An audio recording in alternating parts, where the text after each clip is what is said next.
Hello everyone, welcome to IFS. Good morning to all of you. कैसे हैं सब लोग? आई होप सब अच्छे होंगे, स्वस्थ होंगे, मस्त होंगे और अपना प्रिपरेशंस भी कर रहे होंगे। तो आपका प्रिपरेशंस को और बेहतर बनाने के लिए और मजबूती लाने के लिए हम यहाँ पे एक सीरीज स्टार्ट हुए हैं 5 क्वेश्चंस ए डे, की failure away. Right sir? Definitely sir. Yes. तो यहाँ पे हम क्या करने वाले हैं, आज से हमारा आईसीटी जैसे हमने टीचिंग एप्टीट्यूड को 7 दिन किया, उसी तरह आईसीटी को अभी हम 7 दिन तक चलाएंगे। 7 दिन तक कंटिन्यूस बेसिस में आपको आईसीटी के सेशन देखने को मिलेंगे और ये आपके लिए प्रीमियर हो जाएगा 9 बजे, हर दिन रात के 9 बजे डेली बेसिस में आपको ये मिल जाएगा। 15 to 30 मिनट्स के अंदर का ये सेशन होगा, छोटे छोटे सेशंस होंगे। जैसे आप सबको पता है कि हम अभी हमारे एग्जाम को थोड़ा टाइम है, तो हम क्या करेंगे, रोज हर दिन 5-5 क्वेश्चंस को अगर हम पढ़ते जाएंगे तो हमारा जब एग्जाम आ जाएगा तब तक हमारे पास बहुत ही बढ़िया एक कलेक्शन हो जाएगा क्वेश्चंस के। बहुत बढ़िया बढ़िया क्वेश्चंस लेके आ रहे हैं एंड डेफिनेटली मैं बोल रहा हूं, अगर आप इस सेशन को भी ध्यान से, अगर आप सीरियसली अटेंड करोगे, ध्यान से सुनोगे जो भी हम यहाँ पे बता रहे हैं, डेफिनेटली आपको बहुत ही ज्यादा ये बेनिफिशियल होगा जब आप एग्जाम आवर में बैठे होंगे आप। ओके, ना जाने हुए भी Yes. आपके बहुत सारे क्वेश्चंस धीरे धीरे आपके कवर हो जाएंगे। एंड देखो, ये जो भी क्वेश्चन है बहुत ही अच्छे क्वेश्चन है, आपके प्रीवियस ईयर क्वेश्चन पेपर्स है एंड कुछ प्रोबेबल क्वेश्चन भी है जहां से हर बार आपके एग्जाम में क्वेश्चन पूछे जाते हैं। ठीक है, यस, तो सर चलते हैं, स्टार्ट करते हैं सर। पहला क्वेश्चन की तरफ देखते हैं कि फर्स्ट क्वेश्चन यहाँ पे क्या पूछा Yes. गया है। तो यहाँ पे जैसे स्टेटमेंट 1 दिया है, स्टेटमेंट 1 क्या दिया है, HDD use circular platters quoted in magnetic materials. क्या ये स्टेटमेंट सही बोल रहा है या गलत बोल रहा है? You have to identify. उसके बाद स्टेटमेंट नंबर 2 में दिया है एसेस टू डेटा। अगर आप एसेस कर रहे हो डेटा, क्या वो फास्टर होता है एज कंपेयर टू रैम? क्या ये स्टेटमेंट ट्रू है या फॉल्स है? तो आपको आइडेंटिफाई करना है क्या दोनों स्टेटमेंट सही है, दोनों स्टेटमेंट गलत है, एक स्टेटमेंट सही है दूसरा गलत है, या फिर पहला सही है या फिर दूसरा गलत है। देखो, बहुत ही आसान सा क्वेश्चन है। In the context of your hard disk drive and your RAM, ये क्वेश्चन पूछा गया है। आई होप आप सबने ऑलरेडी इसका आंसर कर लिया होगा in the chart section, in the comment section. तो देखो, हम चलते हैं क्वेश्चन के पास, देखते हैं क्वेश्चन क्या पूछा है। फर्स्ट स्टेटमेंट सेज कि हेड डिस्क जो होता है उसमें हम सर्कुलर प्लेटर्स का इस्तेमाल करते हैं जिसको हम मैग्नेटिक मटेरियल में कोट करके रखते हैं। तो देखो, सिंपली जो हेड डिस्क ड्राइव है वो आपने देखा होगा कुछ इस तरीके से दिखता है, लेकिन उसके अंदर बहुत सारे डिस्क होते हैं एंड इसके ऊपर एक रीड राइट हेड होता है जो कि वहां से डेटा को रीड करता है। आप थोड़ा सा गूगल कर सकते हो कि हेड डिस्क का जो भी इंटरनल पार्ट क्या है, कैसा वो दिखता है। तो जैसे आपने सीडी ड्राइव देखा होगा, जैसे आपने डीवीडी ड्राइव देखा होगा, वैसा ही डिस्क है, लेकिन इतना बड़ा बड़ा नहीं है, बहुत ही छोटे छोटे, बहुत ही पतले पतले एंड वो आपके मेटालिक डिस्क होते हैं। Those are coated with your magnetic material and इसी में हम डेटा को स्टोर करके रखते हैं। तो दैट मीन्स आपके जो स्टेटमेंट नंबर 1 लिखा गया है ये बिल्कुल सही स्टेटमेंट बोला है। देखो, नेक्स्ट स्टेटमेंट क्या बोला है कि access to data is faster than with RAM. तो हेड डिस्क में जो हम डेटा एक्सेस करते हैं वो जल्दी होता है, वो फास्टर होता है रैम के मुकाबले। पहली बात तो ये है, हेड डिस्क क्या है, ये आपके पास सेकेंडरी मेमोरी है एंड आपकी जो रैम है, रैम क्या है, this is your primary memory. तो देखो, प्राइमरी मेमोरी में हमेशा आपका जो डेटा एक्सेस है वो ज्यादा होता है, आई मीन बहुत स्पीड में होता है, इसीलिए हम उसको प्राइमरी मेमोरी बोलते हैं। एंड क्योंकि जो सीपीयू है या फिर आपकी जो प्रोसेसर है उसको primary access only primary memories को ही दिया गया है, जैसे आपका रैम हो गया, रोम हो गया, एक्सेट्रा, क्योंकि उनका जो भी स्पीड है बहुत ज्यादा है, सेकेंडरी मेमोरी का स्पीड बहुत ही कम है। तो ये जो स्टेटमेंट है ये इसके लिए गलत हो जाता है, यानी कि statement number 1 is true and your statement number 2 is false. तो कहां पे है ये? यस, ऑप्शन नंबर 4 में है, that is statement number 1 is true and your statement number 2 is false. तो ये बन जाता है इस क्वेश्चन का सही आंसर। आई होप सबको समझ में आया होगा। देखो, आपके जो भी मेमोरी है, प्राइमरी मेमोरी, सेकेंडरी मेमोरी, यहाँ से डेफिनेटली आपको क्वेश्चन एग्जाम में देखने को मिलेगा। चलते हैं हम आगे नेक्स्ट क्वेश्चन की तरफ, देखते हैं कि नेक्स्ट क्वेश्चन क्या है। यहाँ पे नेक्स्ट क्वेश्चन आपको पूछा है डिवाइस ड्राइवर क्या होता है। ये बहुत ही ज्यादा इंपॉर्टेंट क्वेश्चन होता है, हर बार डिवाइस ड्राइवर से ऊपर से क्वेश्चन आता है। तो डिवाइस ड्राइवर क्या होता है इसको आपको जानना पड़ेगा। ओके, तो यहाँ पे तो हम एक्सप्लेन करेंगे, अगर आपको बहुत बढ़िया वे से समझाएंगे। अगर आपको नहीं भी समझ आएगा तो आप थोड़ा सा अपना गूगल बाबा का यूज कर सकते हो, गूगल बाबा का भक्त बन जाना। ओके, तो डिवाइस ड्राइवर इज व्हाट? ये एक पोर्ट होता है जो कनेक्ट करता है डिवाइस और सिस्टम। क्या ये एक पोर्ट होता है जो डिवाइस कनेक्ट करता है सिस्टम के बीच में? क्या ये एक सॉफ्टवेयर है? क्या ये एक सॉफ्टवेयर है जो कम्युनिकेट करता है किसके साथ? ऑपरेटिंग सिस्टम के साथ कम्युनिकेट करने के लिए यूज होता है। और क्या ये ट्रांसलेट करने में मदद करता है डेटा को, जो कि डिवाइस को समझने में मदद करेगा? क्या ये एक सॉफ्टवेयर है जो परफॉर्म करता है, जो काम करता है, जो आपका डिस्क कंप्रेंशन का काम करता है? क्या ये एक सॉफ्टवेयर है जो परफॉर्म करता है डिस्क डीफ्रेगमेंटेशन? आपने पढ़ा ही होगा फ्रेगमेंटेशन क्या होता है, तो क्या ये डीफ्रेगमेंटेशन करता है या नहीं करता है? तो आपको बताना है इसका आंसर क्या होगा कमेंट सेक्शन में। फटाफट से इसका आंसर बताइए कमेंट सेक्शन में, what will the answer related to device driver. फिर हम इसका एक्सप्लेनेशन भी आपको बताएंगे, what will the answer for this question. तो आई होप यहां तक आपने आंसर फीड कर लिया होगा। ओके तो देखो मैं थोड़ा सा आपको डिवाइस ड्राइवर के बारे में बता दे रहा हूँ। होता क्या है कि आपको पता है कि हमारे पास क्या है, एक कंप्यूटर सिस्टम है, ठीक है, एंड इस कंप्यूटर के अंदर बहुत सारे प्रोग्राम्स होते हैं एंड यहाँ पे हम बहुत सारे हार्डवेयर भी यहाँ पे उसके साथ अटैच करते हैं। जैसे मान लो आपको एक माउस चाहिए या फिर आप एक माउस यूज करना चाहते हो, आपने इसके साथ अटैच कर दिया। आपको एक कीबोर्ड यूज करना है, आपने क्या किया, कीबोर्ड को इसके साथ अटैच कर दिया। आपको यहाँ पे एक प्रिंटर यूज करना है, आपने क्या किया कि इस प्रिंटर को इसके साथ अटैच कर दिया। तो समथिंग लाइक दैट, बहुत सारे पेरिफेरल डिवाइस जो होते हैं उसको हम इसके साथ अटैच करते हैं। लेकिन होता क्या है कि आपके सिस्टम में जो आपके ऑपरेटिंग सिस्टम है, जो आपका ऑपरेटिंग सिस्टम है, उसको पता है कि आपके जो नॉर्मल सिस्टम है लाइक योर प्रोसेसर, रैम, इनके साथ कैसे डील किया जाएगा। लेकिन जो एक एक्सटर्नल डिवाइस आपने वहां पे लगाया, जैसे मान लो प्रिंटर, तो प्रिंटर कैसे प्रिंट करेगा, ये जो एक इंस्ट्रक्शन है ये ओएस को नहीं पता है।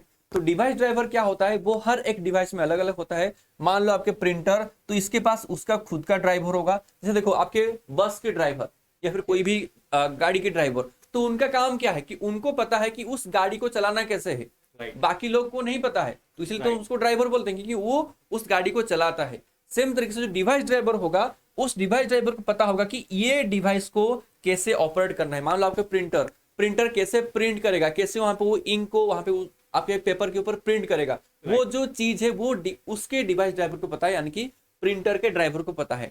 तो ये क्या करेगा, सिंपली जब आप उसको इंसर्ट करोगे आपके डिवाइस में, देखोगे थोड़ा सा टाइम लेता है, लिखता है कि device driver is successful install, आपको उसका ड्राइवर इंस्टॉल करना पड़ता है, ताकि जब आप वहां पे प्रिंट कमांड दोगे तो वो जो आपके इंस्ट्रक्शन है, जो आपके टास्क है, वो सबमिट कर दिया जाएगा किसको, आपके प्रिंटर के डिवाइस ड्राइवर को, कि आपको ये प्रिंट करना है एंड कैसे प्रिंट करना है वो उसको पता है, ठीक है, वो सिंपली उसको प्रिंट करेगा। तो ये क्या है, this is the software that communicates with the operating system. ये ऑपरेटिंग सिस्टम से कम्युनिकेट करता है and translates data into format that understood by the device. तो ऑपरेटिंग सिस्टम जो आपको दिया, या फिर जैसे मान लो आप कोई भी पेज को प्रिंट करने के लिए कमांड दे दो कि हाँ मुझे ये पेज प्रिंट चाहिए, लेकिन वो प्रिंट कैसे होगा, वो डिवाइस को क्या समझ में आएगा, ये जो ट्रांसलेट करने का काम होता है ये किसका होता है, आपके डिवाइस ड्राइवर। मतलब सर इसको हम और भी अगर सीधी बात में हम समझेंगे, इसको अगर हम रिलेट करके रियल लाइफ के साथ रिलेट करते हैं, जैसे मान लो जैसे आपने देखा होगा पीएम मोदी जब बात करते हैं, अब मान लो पीएम मोदी और पीएम मोदी को मतलब हिंदी में बात करते हैं, और उनके जो रशियन प्रेसिडेंट होते हैं व्लादिमीर पुतिन होते हैं, वो रशियन में बात करेंगे। अब देखो वो हिंदी में बात कर रहे हैं तो पुतिन को समझ नहीं आएगा, पुतिन रशियन में बात करेंगे तो मोदी जी को समझ नहीं आएगा। अब इन दोनों के बीच में कौन होता है, इन दोनों के बीच में ट्रांसलेटर होता है।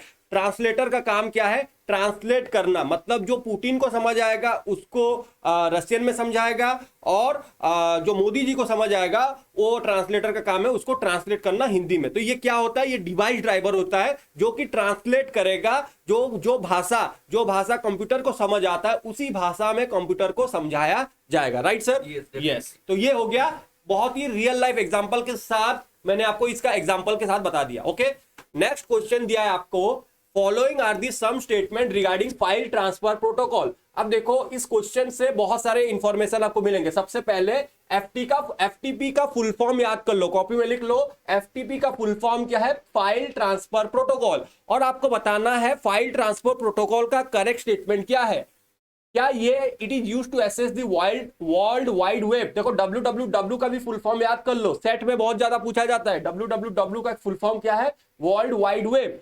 क्या इसको हम यूज कर सकते हैं to download data from the file server से डाउनलोड कर सकते हैं। क्या हम इसको यूज कर सकते हैं फॉर छोटे छोटे फाइल्स के लिए यूज कर सकते हैं। क्या इसे हम यूज कर सकते हैं फाइल्स, क्या यहाँ पे फाइल्स को ट्रांसफर किया जाता है एक डिवाइस से दूसरे डिवाइस में।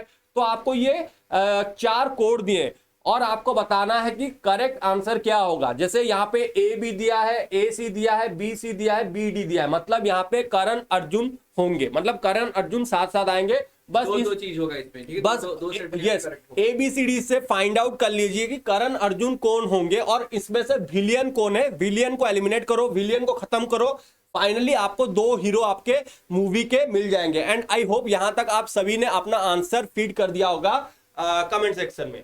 चलिए ओके, तो देखो थोड़ा सा यहाँ पे हम FTP के बारे में पढ़ते हैं। FTP क्या है? That is your file transfer protocol, जो आपको ऑलरेडी क्वेश्चन में गिवन है। तो देखो we have different types of your protocol. तो हर एक काम करने के लिए हमने एक प्रोटोकॉल बनाया है। जैसे यहाँ पे फाइल्स को ट्रांसफर करने के लिए हम यहाँ पे हमने FTP बनाया है। वहां पे मेल ट्रांसफर करने के लिए हमने SMTP बनाया है, सिंपल मेल ट्रांसफर प्रोटोकॉल। तो ऐसे हर एक काम के लिए हमारे पास एक एक प्रोटोकॉल है। Protocol is nothing but set of rules. ये क्या है? This is your set of rules कि कैसे जाएगा। जैसे मान लो आप कोई काम कर रहे हो, फॉर एग्जांपल आप वहां पे चिकन बना रहे हो, तो चिकन बनाने का कुछ रूल्स है कि आपको ऐसा करना है। वैसे राइस बनाने के अलग से रूल है, दाल बनाने के अलग से रूल है। तो that is known as your protocol कि क्या क्या स्टेप्स आपको फॉलो करना है। अगर आपको फाइल एक डिवाइस से दूसरे डिवाइस में ट्रांसफर करना है तो उसके लिए कोई ना कोई एक स्टेप होगा। पहले दोनों के बीच में कनेक्शन एस्टेब्लिश होगा, देन वो एक्नॉलेज करेंगे दोनों को, हाँ अभी हम ट्रांसफर कर सकते हैं, फिर डेटा ट्रांसफर होगा, फिर से उसका फीडबैक आएगा। तो ये जब एक जो भी आपके स्टेप्स है उसको हमने एक प्रोटोकॉल बना दिया है, दैट इज योर FTP। तो जब ये काम आप करोगे तो आपको ये रूल्स को फॉलो करना है। So this is the simple meaning of your protocol. तो यहाँ पे आपको फाइल ट्रांसफर प्रोटोकॉल के बेसिस पे क्वेश्चन पूछा गया है। तो देखते हैं क्या क्या है।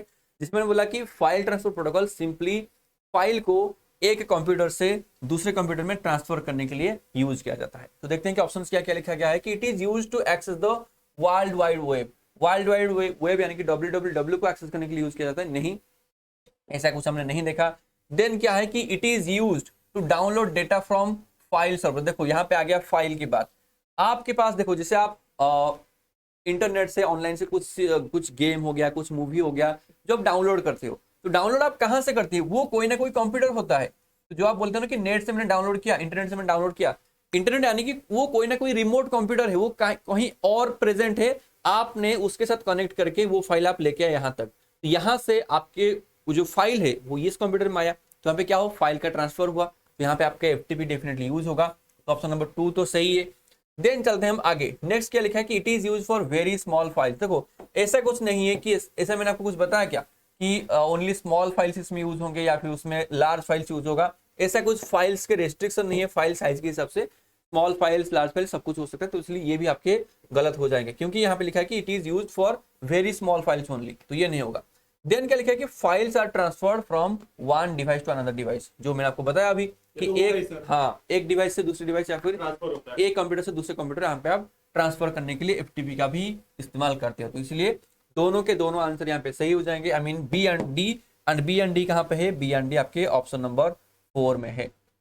So that's why option number 4 is the correct answer for this question.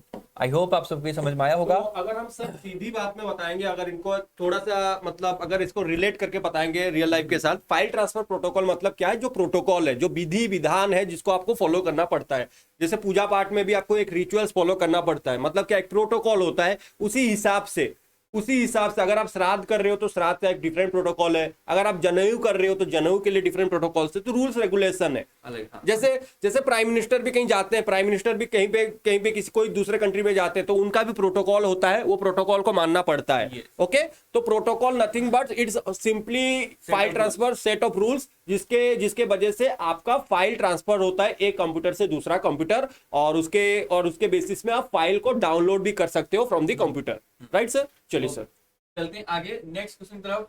यहाँ पे नेक्स्ट क्वेश्चन पूछा है, मॉडेम के रिलेटेड क्वेश्चन पूछा है कि यहाँ पे आपको बताना है कि इन जो स्टेटमेंट यहाँ पे दिए हैं, कौन सा स्टेटमेंट मॉडेम्स के हिसाब से करेक्ट है। मॉडेम मतलब क्या है? Modulator, demodulator. क्या इसको हम यूज कर सकते हैं कन्वर्ट डिजिटल डेटा को एनालॉग में कन्वर्ट कर सकते हैं? क्या हम यहाँ पे इसको यूज कर सकते हैं एनालॉग डेटा को डिजिटल में? क्या यहाँ पे हम डेटा पैकेट्स को सेंड कर सकते हैं? पैकेट्स में जो डेटा सेंड होते हैं, क्या उसके लिए हम मॉडेम को यूज करते हैं?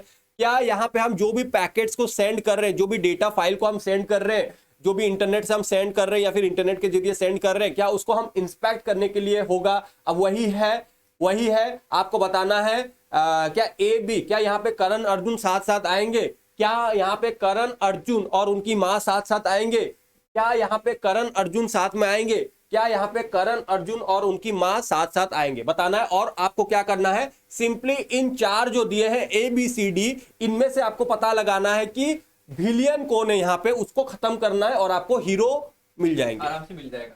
तो देखो मैं थोड़ा सा आपको यहाँ पे मॉडेम के बारे में समझा लेता हूँ। मॉडेम क्या है, देखो सिंपली आपके जो भी कंप्यूटर सिस्टम है, आपको पता है हमारा जो नॉर्मल कंप्यूटर सिस्टम है वो आपके डिजिटल फॉर्मेट्स को फॉलो करते हैं। आपको पता होता है 0101, ये सब आपके कंप्यूटर के लैंग्वेज है। अभी तो 01 का मतलब क्या है, उनका जो सिग्नल होता है वो अच्छे पीरियडिक सिग्नल होता है, ठीक है। 0 मतलब अप, 1 मतलब डाउन, समथिंग लाइक दिस, उनका ये पीरियडिक सिग्नल होता है।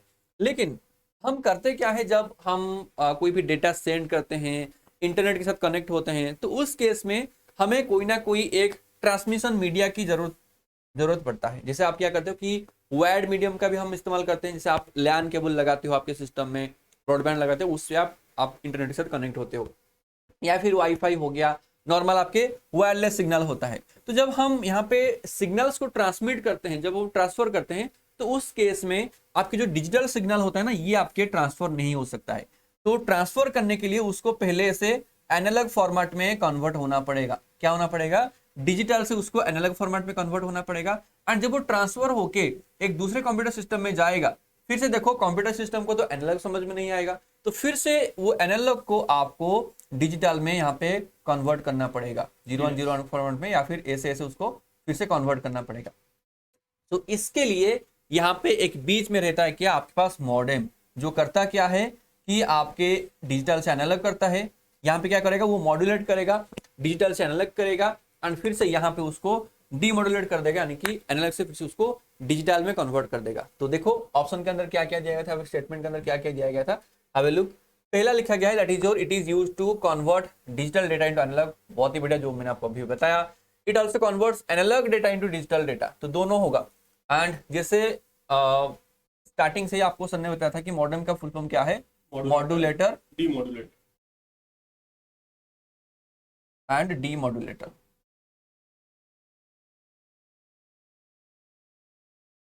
ठीक है, MODEM, ठीक है, MODEM या फिर MODDM। तो ये आपके मॉडेम जो होते हैं, ये आपके मॉड्यूलेट करते हैं, यानी कि डिजिटल से एनालॉग, एनालॉग से डिजिटल, ये दोनों कन्वर्जन ही आराम से कर सकते हैं। तो इसीलिए आपके ऑप्शन नंबर A, B तो सही हो रहे हैं। लेकिन बाकी देखते हैं क्या लिखा है कि it sends the data packet to a specific address. नहीं, डेटा को एक स्पेसिफिक एड्रेस तक पहुंचाना इसका काम नहीं है, इसका काम सिर्फ इतना ही है, इसके अलावा और कुछ नहीं कर सकता वो। तो ये तो आपका गलत हो गया। देन क्या है कि inspect data packets received over the network, आपके डेटा पैकेट को इंस्पेक्ट करना कि क्या ये सही डेटा है कि नहीं है, ये भी इसका काम नहीं है, तो ये भी आप इसके यहाँ पे गलत हो गया। तो इसलिए आपके A and B, Karan Arjun A and B यही साथ साथ आएंगे यहाँ पे। That is your option number 1 only, option number 1 only. I hope it's clear to everyone. चलते हैं हम लास्ट क्वेश्चन की तरफ, क्वेश्चन नंबर 5 देखते हैं। यहाँ पे बहुत ही इजी क्वेश्चन है। तो देखो आईसीटी से तो एब्रीवेशन वाले क्वेश्चन फिक्स हैं, अगर आप यूजीसी नेट के लिए प्रिपेयर करें तो वो तो आएंगे ही आएंगे, और सेट में भी आते ही आते हैं। ओके, तो ये जो है क्वेश्चन यहाँ पे पूछा है CD ROM. Okay, CD ROM का आपको एब्रीवेशन बताना है। क्या CD ROM means count disc random only memory, क्या ये compact disc read run only memory, या क्या फिर या compact disc read only memory, या फिर counter disc raw only memory. तो फटाफट इसका आंसर बताइए। What will be the answer for this question in the comment section. Full form क्या है, full form abbreviation of CD ROM. Okay, I hope यहां तक आप सभी ने आंसर इसका फीड कर दिया होगा। क्या होगा इसका आंसर?